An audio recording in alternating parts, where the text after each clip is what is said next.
नमस्कार दोस्तों, आज के इस वीडियो में हम एक अत्यंत महत्वपूर्ण विषय पर बात करेंगे जो हर किसी के जीवन में कभी ना कभी आता है। यह विषय है, जब मन बहुत अशांत हो तो हमें क्या करना चाहिए। दोस्तों, इसके लिए हम श्री कृष्ण के उपदेशों से प्रेरणा लेंगे। श्री कृष्ण ने जीवन के हर पहलू पर गहरे और अनमोल ज्ञान दिए हैं। अगर हम उनकी शिक्षाओं को समझें और उन पर चलें तो जीवन में शांति और संतुलन पा सकते हैं। मन की अशांति का कारण। दोस्तों, मन की अशांति जीवन के अनिवार्य हिस्से के रूप में सामने आती है।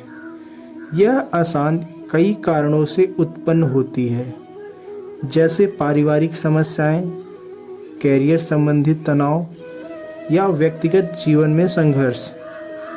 जब हमारे जीवन में कोई समस्या आती है तो हमारा मन विचलित होता है और हम मानसिक शांति को खो देते हैं। दोस्तों, पारिवारिक समस्याएं। परिवार के भीतर रिश्तों में खटास, गलतफहमियां या अनबन होने से मन में अशांति उत्पन्न हो सकती है। जब हम अपने प्रियजनों से संघर्ष करते हैं तो यह हमारे मानसिक संतुलन को प्रभावित करता है। परिवार के सदस्यों के बीच होने वाली असहमति मन को व्यथित करती है और व्यक्ति स्वयं को परेशान और अनिश्चित महसूस करता है। कैरियर और नौकरी की चिंता। दोस्तों, आज के प्रतिस्पर्धात्मक समय में कैरियर और नौकरी की चिंता एक बड़ा कारण बन सकता है। मन की अशांति का। नौकरी में असंतोष, प्रमोशन की कमी या रोजगार खोने का डर व्यक्ति को मानसिक दबाव में डालता है। कैरियर के उद्देश्य को लेकर अनिश्चितता और निर्णय लेने में उलझन से भी मन अशांत हो सकता है। व्यक्तिगत जीवन में संघर्ष। दोस्तों, जीवन में कभी न कभी हमें अपने व्यक्तिगत लक्ष्य, रिश्तों और इच्छाओं के बीच संतुलन बनाए रखना मुश्किल हो सकता है। इच्छाओं और वास्तविकता के बीच का अंतर, खुद को साबित करने का दबाव भी मानसिक अशांति का कारण बनता है। अकेलापन, आत्मसंदेह या पिछले अनुभवों की गलत यादें भी मन को अशांत कर सकती हैं। आध्यात्मिक अशांति। दोस्तों, जब कोई व्यक्ति अपने जीवन के उद्देश्य को नहीं समझ पाता या फिर अपनी आत्मा के साथ कनेक्शन महसूस नहीं करता तो वह भीतर से अशांत रहता है। आध्यात्मिक दिशाहीनता और भगवान से कनेक्शन की कमी भी मानसिक अशांति का कारण हो सकती है।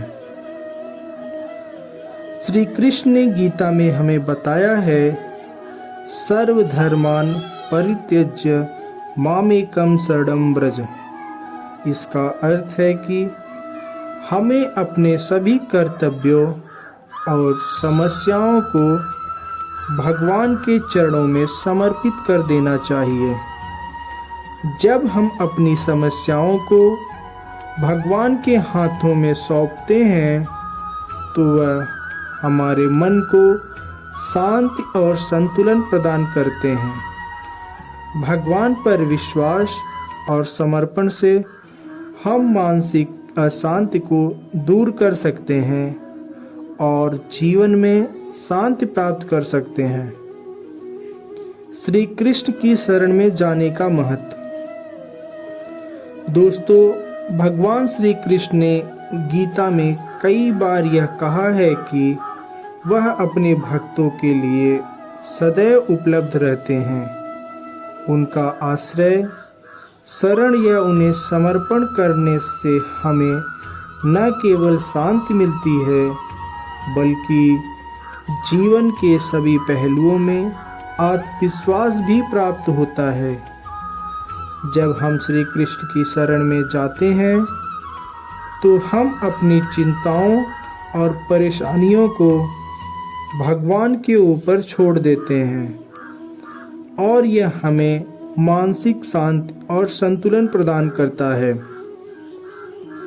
श्री कृष्ण का यह उपदेश गीता में अत्यधिक महत्वपूर्ण है, क्योंकि उन्होंने गीता के प्रत्येक श्लोक में अपने भक्तों के लिए समर्पण और विश्वास के महत्व को स्पष्ट किया है। भगवान श्री कृष्ण ने गीता में कहा है, सर्वधर्मान परित्यज्य मामेकं शरणं व्रज, अर्थात हमें अपने सभी कर्तव्यों को, चिंताओं को भगवान के चरणों में समर्पित कर देना चाहिए।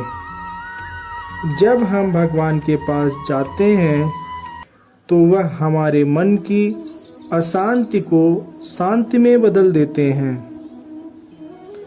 गीता का एक महत्वपूर्ण श्लोक है, मन में जो अशांति है वह केवल हमारे गलत विचारों और डर के कारण होती है।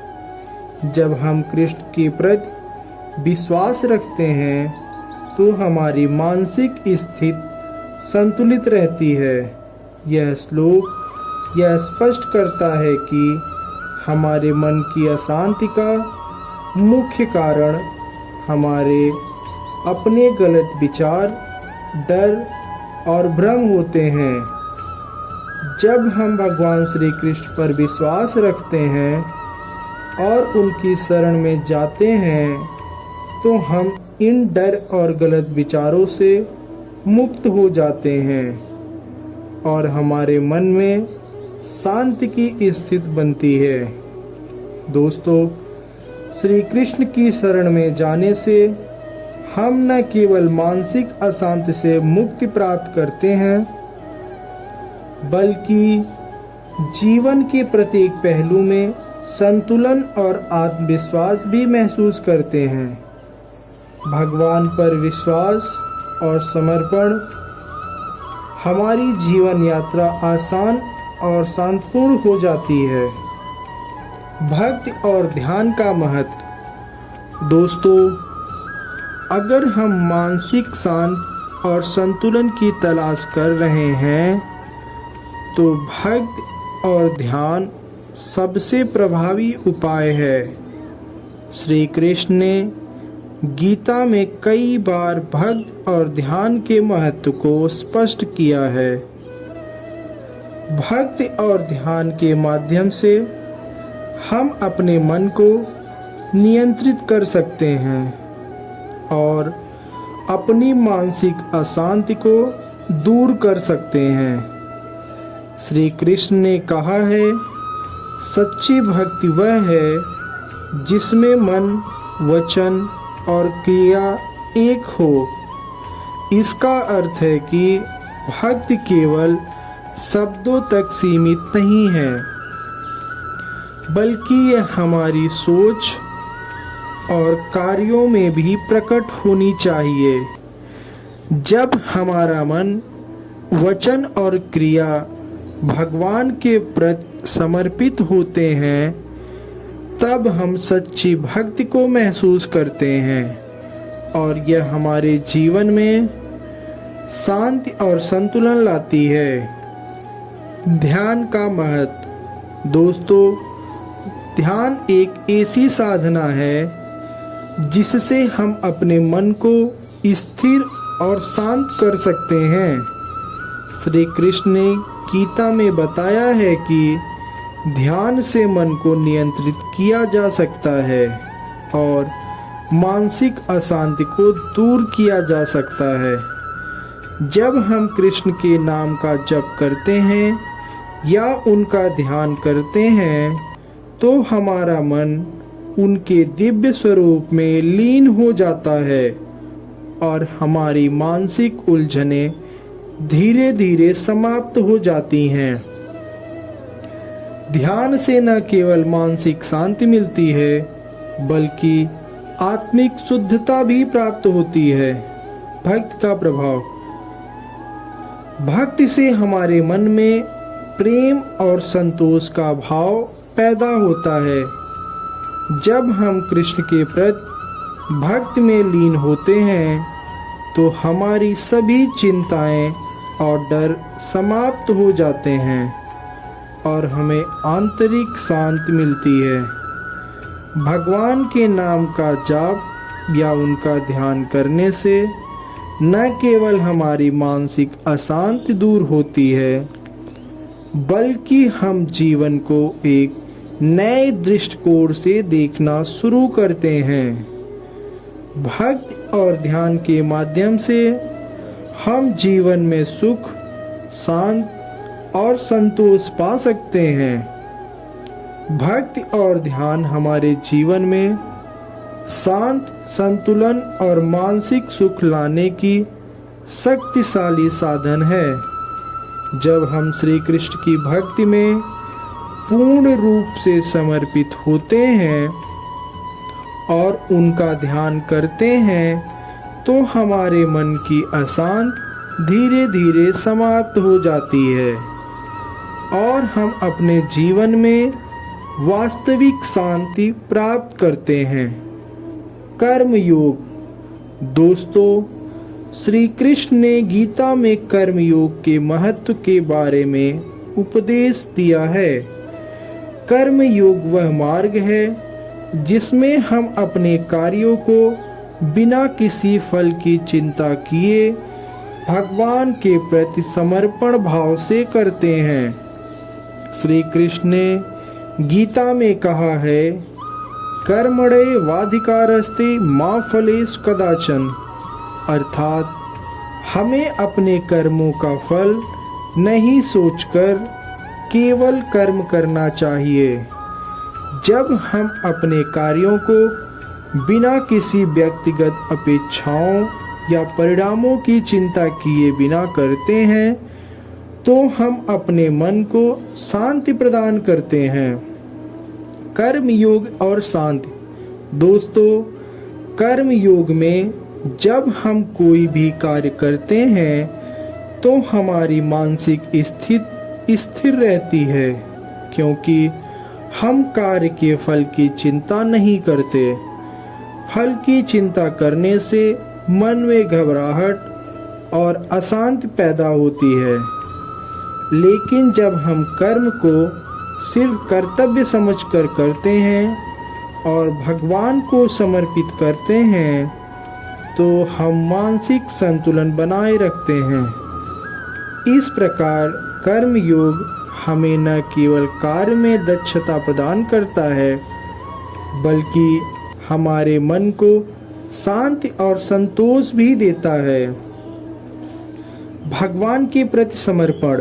श्री कृष्ण ने यह भी बताया है कि अगर हम हर कार्य को भगवान के प्रति समर्पण के रूप में करें तो हमारी मानसिक स्थिति स्थिर रहती है। जब हम हर कर्म को भगवान की सेवा समझकर करते हैं तो हमें अपने व्यक्तिगत इच्छाओं और आकांक्षाओं से ऊपर उठकर शांति की स्थिति में पहुंचते हैं। कर्म योग के द्वारा हम न केवल अपने मन की अशांति को दूर करते हैं बल्कि हम जीवन को एक उच्च उद्देश्य के रूप में जीने की कला भी सीखते हैं। दोस्तों, कर्म योग न केवल शारीरिक कार्यों को बल्कि मानसिक और आध्यात्मिक विकास की दिशा में हमें मार्गदर्शन प्रदान करता है। जब हम अपने कर्मों को भगवान के प्रति समर्पण भाव से करते हैं तो हमारे जीवन में शांति और संतुलन आता है और मानसिक अशांति समाप्त होती है। मन को समझने और उसे नियंत्रित करने की कला। श्री कृष्ण ने गीता में मन की महिमा और उसे नियंत्रित करने के महत्व को बार बार समझाया है। उन्होंने कहा है, मन को नियंत्रित करने से बड़ा कोई योग नहीं है। यह वाक्य न केवल गीता के सिद्धांतों को स्पष्ट करता है, बल्कि हमारे जीवन की एक गहरी सच्चाई को भी उजागर करता है।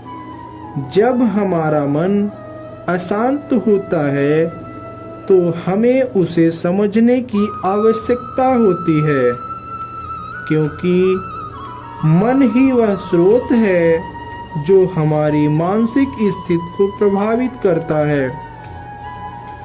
मन का स्वभाव। मन एक ऐसा तत्व है जो कभी स्थिर नहीं रहता। वह हमेशा बदलता रहता है, कभी खुशी, कभी दुख, कभी चिंता, कभी उन्नति की चाहत, तो कभी नकारात्मक विचारों से घिरा रहता है। श्री कृष्ण ने गीता में कहा है कि मन लगातार एक स्थान से दूसरे स्थान पर उड़ा करता है। जब हम अपने मन को समझने की कोशिश करते हैं तो हमें यह जानना जरूरी है कि यह बदलाव स्वाभाविक है, लेकिन उसे सही दिशा में मोड़ने की जिम्मेदारी हमारी है। मन को नियंत्रित करने का उपाय। दोस्तों, श्री कृष्ण ने हमें यह सिखाया है कि मन को शांति की ओर मोड़ने से सतत अभ्यास और ध्यान की आवश्यकता होती है।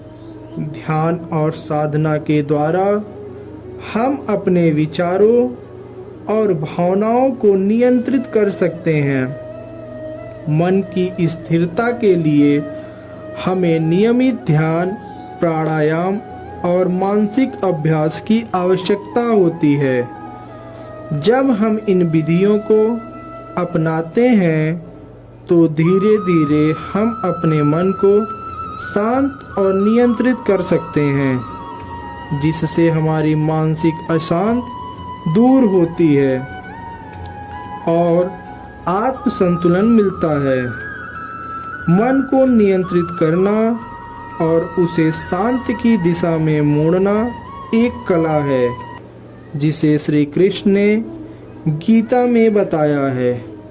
यह केवल आत्म जागरूकता और निरंतर अभ्यास से संभव है।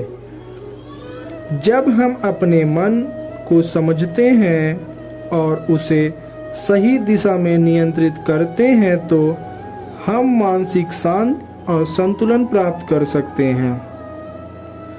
कृष्ण के जीवन से प्रेरणा। दोस्तों, श्री कृष्ण का जीवन न केवल धार्मिक दृष्टिकोण से महत्वपूर्ण है, बल्कि यह जीवन को जीने की एक गहरी और प्रैक्टिकल कला को भी दर्शाता है। उन्होंने हमेशा अपनी परिस्थिति को नियंत्रित किया और हर कठिनाई में भी शांति बनाए रखा। उनका जीवन यह सिखाता है कि चाहे परिस्थिति जैसी भी हो, अगर मन में शांति हो तो किसी भी समस्या का समाधान किया जा सकता है, चाहे वह महाभारत का युद्ध हो या फिर उनकी बाल्यावस्था में आई कठिनाइयाँ। श्री कृष्ण ने हर समय अपने मन को शांत रखा और हर चुनौती का सामना बड़े धैर्य और समझदारी से किया। श्री कृष्ण का जीवन हमें यह सिखाता है कि चाहे जीवन में कितनी भी कठिनाइयाँ आए, अगर हमारे मन में शांति हो और हम संतुलित रहें तो हम किसी भी संकट का सामना कर सकते हैं। उनके जीवन से प्रेरणा लेकर हम भी अपने जीवन के प्रत्येक क्षण में शांत और संतुलित रह सकते हैं और जीवन के संघर्षों का सामना धैर्य और समझदारी से कर सकते हैं। कृष्ण के उपदेशों का पालन कैसे करें?